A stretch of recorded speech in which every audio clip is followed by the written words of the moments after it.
Hey everyone, welcome back to my channel. Today is story time with me. Just kidding. So I wanted to tell this story because today is March 18th and this day is like a traumatic day for me. So 2 years ago, I don't know if you guys heard about this or if you experienced the earthquake in Salt Lake City, Utah, but I did and I was terrified. You guys will hear me say terrified throughout this video because I was terrified. But I love this story because it's just so traumatic for me, but it's like also funny because I'm such a blonde in a way, even though I'm not blonde anymore. I'm just so like ditzy and kind of silly sometimes. Like I'm smart, but like, am I? Just kidding. So this story all has like two parts to it, which makes it even more to me like funny. First off, I'm gonna start with March 17th, okay? Let me paint you the picture. So I live downtown Salt Lake City, Utah, alone in my apartment. I'm on the 5th floor of this apartment building. I just got off work at 7 o'clock. I'm home, I'm cooking dinner, done eating. I just got off the phone with Lance. And then suddenly you can hear people in the hallways because it's kind of like, there's not really soundproof in a way. So I heard this person booking it down the hallway and I was like, what the heck? And they stop at my door and suddenly they're like banging really hard and I'm like, what the heck? Like, who's here? I'm like, is it my siblings surprising me? Like, and so I like kind of go over to the door and this person's like shaking the handle and there, mind you, there's no like lock on the handle of my door. There's only the deadbolt and there's no peephole. Who doesn't put a peephole? Don't know, but there's no peephole, so I can't see who this person is. And I'm like, I usually don't have like unexpected visitors. The only person it would be is like Lance or like my family surprising me. So anyways, I call Lance back and I'm like, yo, are you at my door? Because this person is still shaking the handle, banging. And he's like, no. And I even like showed him because I was FaceTiming. And it was like very forceful. Like I could feel this person, like I even put my hands on the door. I could feel them pushing on this door. And I was like, who is it? Like I'm in the bathroom. Who is it? And this person's like, it's Nate, let me in.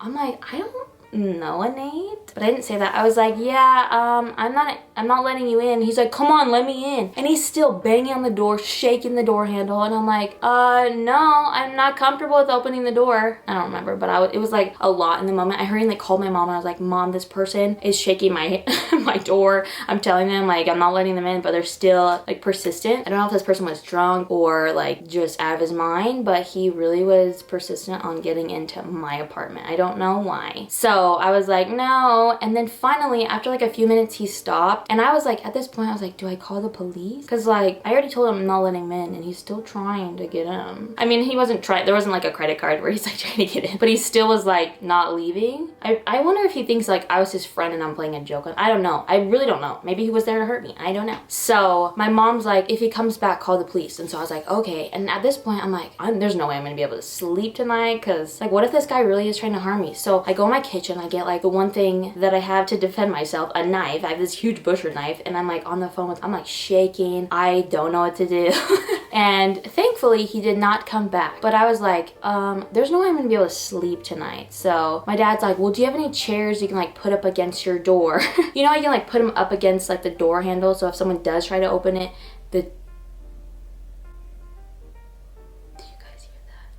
is that my husband coming? Oh yeah. So anyways, so I'm grabbing anything and everything in my apartment, which is not a lot. I'm grabbing the chairs, my kitchen chairs, which are like from IKEA, so they're like this big. They don't go up on the door handle on the door like my dad was telling me to do. So I'm like, yeah, Dad, my chairs aren't that tall. And he's like, well, do you have like any kind of like a broom or a stick or something? I had nothing, you guys. So I was like, okay, how do I do this?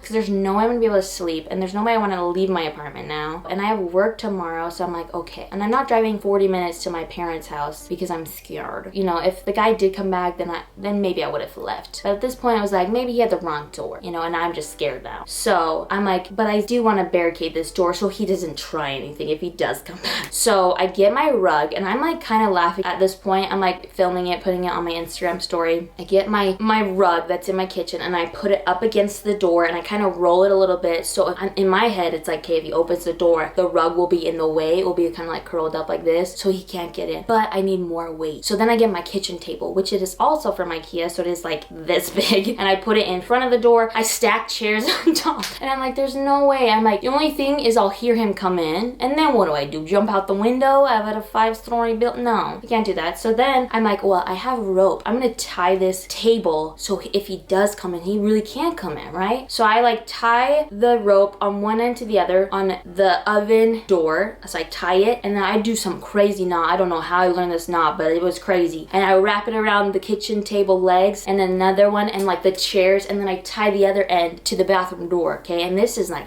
it's tight, okay? There's no way I'm even getting out at this point. So I finally am like, okay, I feel good about this situation. There's no way he's gonna come into my apartment and get me. So I go to bed.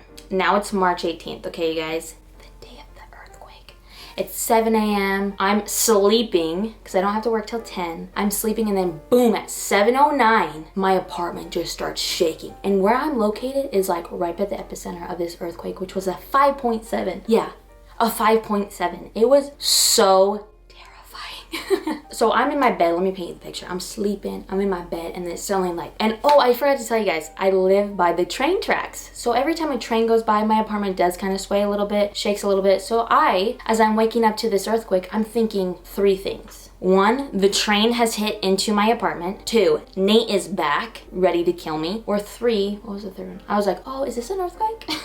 And so in a split second, as my bed is shaking so bad, and I'm hearing this glass in my kitchen, like all these picture frames are like rattling, slamming on the ground, glasses shattering everywhere. I just start screaming because 1, I'm like, Nate is here. He just took down my table, my chairs, everything. He's gonna come get me. I was so scared. And then I was like, no, did a train hit into the building? And so I'm like screaming, and it's 7 in the morning. Daylight savings just happened. So it's like super dark in my apartment and the power goes out. So it's really dark. All my blinds are shut. I can't see anything. And so I'm just hearing everything within seconds, trying to make sense of it. And I hurry and grab my phone and like, I just hurry and dial the first person. And I'm like, Dad? So I'm calling my dad, doesn't answer. And I'm like, oh, the world's ending. Oh my gosh, he didn't answer. And I hurry and call my mom, she answers. And I'm like, Mom, I think there's an earthquake. I don't know what's going on. I can't see. And she's like, what? Hurry, get your stuff. You got to get out of the building. I don't remember exactly what she was telling me, but I'm like, I can't see, Mom. There's glass everywhere. Things are falling. What's happening? And my mom's like, you need to calm down.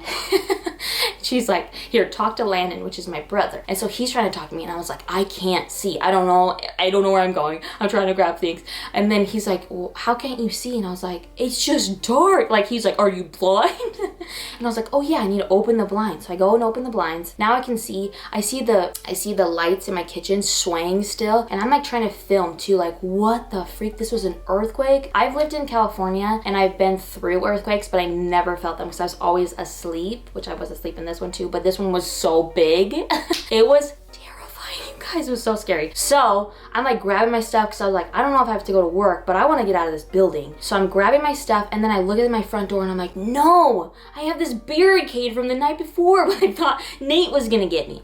So I'm like, how do I get this undone? And again, the knots I did, I'm like trying to undo the knots, and I'm like, oh my gosh. And at this point, I'm like still feeling aftershocks, which I thought they were just more earthquakes because they were like 4 point something. After the fact, the reason I know this is because I downloaded the earthquake app. So I'm like, how am I gonna get out of this apartment? I'm like freaking out. And I'm like, I knew that I had a knife in this backpack. So I find this backpack. It's still dark in my apartment. So I find this knife in my backpack, and I'm like cutting this rope. And my family's like, why are you cutting rope? They were really confused of why I was trying to get out of this apartment. And I think this is why it's funny to me, because it's like, I didn't have like a normal situation where I could have just booked it out of my apartment. It's like, no, it took me forever because I had to not only cut the rope, I had to take the chairs down, the table, and scoot this heavy rug away from my door so I could get out of my apartment. And thankfully my apartment did not fall down, because I would have been trapped in my apartment because I couldn't even get out the front door. It took me like 10 minutes. It was terrifying. So anyways, I finally get out of my apartment. I look down the hall. I have like mascara running down my face. I didn't cry, but that's just how I look in the morning because I don't always get all my mascara off when I go to sleep. I do wash my face, by the way. But anyway, so I like have just my pajamas on. I have like bags, my straightener, because I was like, I don't know if I have to go to work, because you know your manager is always gonna be like, are you coming in work today? Even though you feel like you just almost died. So I am running down the hallway, and I'm seeing people like looking out in the hallway like, did you guys feel this too? Like, what's happening? And I'm like running down the stairs, and I'm calling Lance, and I'm like, dude, there was just an earthquake. And I'm like out of breath, and he's like, what? And I'm like, yeah, I thought it was Nate. And he's like, huh? What are you talking about? So I finally get down the stairwell, and my apartment is kind of fancier, so you have to use like a key card to get in and out of the building. Well, for some reason, because the power went out, everything's just like shut down. There wasn't like an emergency like pole or anything. So I'm like following families to try to get out of this building, and I'm like, I could die, because now suddenly I'm in the parking garage, and I'm like, oh great, I'm like at the bottom, and there's all these people above me. What if this comes down? And to me, I thought the world was ending. You know what would have made this better is like if there was zombies, because that's how it felt. There were people running everywhere. There wasn't really people screaming, but I feel like there was. Maybe it was just me. I'm like, everybody. I'm in the parking garage, and usually I could get out of the parking garage by opening the parking garage door, but again, the power's out, so I'm just like following this family. We find a door that actually opened, so now we're out of the building, because my mom was like, you need to get out of the building. Even it was a newer building, so I wasn't too scared that it would fall down, but also I went through this scary earthquake that was shaking my bed, where I literally thought my bed, like when I came home, I thought my bed was gonna be like so moved, because that's how bad it felt. Okay. It felt so scary. I literally thought I was on a boat when this earthquake hit. I was like, what the freak? Because I've been on a boat, and this is how it felt. It was so scary. So anyways, I'm outside finally, and I get to my car. People are running around getting in their cars. I finally got to my mom's house, but there was still so many aftershocks that even 40 minutes away from where I was, I could feel these aftershocks at her house, and it was so scary. It was just like an unknown thing. Like the pandemic was happening, you know, people were already being weird. Toilet paper was like suddenly gone, and now this earthquake happened, and the trumpet fell from Moroni at the temple, which I was like, does this mean an angel's coming? Does it mean Jesus is coming? Is the world ending? I like looked up the symbolism for trumpet falling. I still don't know what that means, but I thought it would mean something, because I was like, the world is ending. It doesn't even stop there, my traumatic story. I still had to go back to my apartment, clean up all this glass. There's so much glass from all these picture frames shattering. I'll insert some photos right here. It was bad, you guys. I thought it was worse from like experiencing it, but my bed wasn't that moved, but it still was really scary. And for weeks, maybe even a month after, I could not sleep, because I still thought, is Nate gonna come? And I still thought, you know, is there gonna be a bigger earthquake? And I still felt these aftershocks. Even Lance was at my apartment a few times after that, and there was aftershocks. Like I had to work from home because of the pandemic, and so I just hated being at my apartment, because one, I was on the 5th floor, so it's just like I feel like I felt them even more so, and it was scary. It's scary to feel like you're on a boat when you're not on a boat. There was times that I would take a bath. It was like weeks after too. I'd take a bath and there'd be aftershocks still, because I got the app on my phone, and it'd be like, there was just an earthquake. So yeah, there was one time I was in the bath and the water starts moving, and I'm like, no.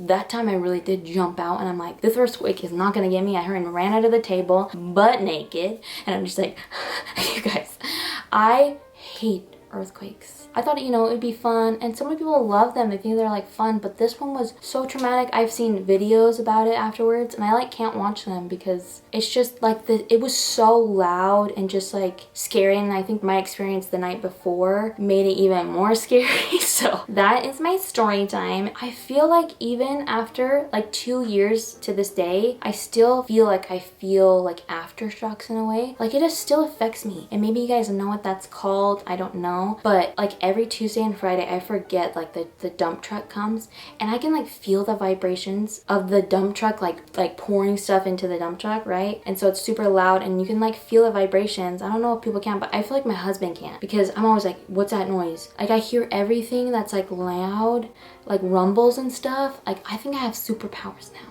I can feel, like, hear frequencies. It's crazy, and I'm a deaf person too. My husband has to constantly repeat himself, because I'm like, what? But I feel like I can feel vibrations, and I'll be like doing the dishes, and like the dishwasher will be making like a weird noise, and I'm like, is this the ground? Like, is there another earthquake? And also, I live next to this huge red rock that I'm scared, what if there is an earthquake? This thing is coming down, and it's gonna squash me like a bug. So it doesn't make it any better that I live by this rock wall.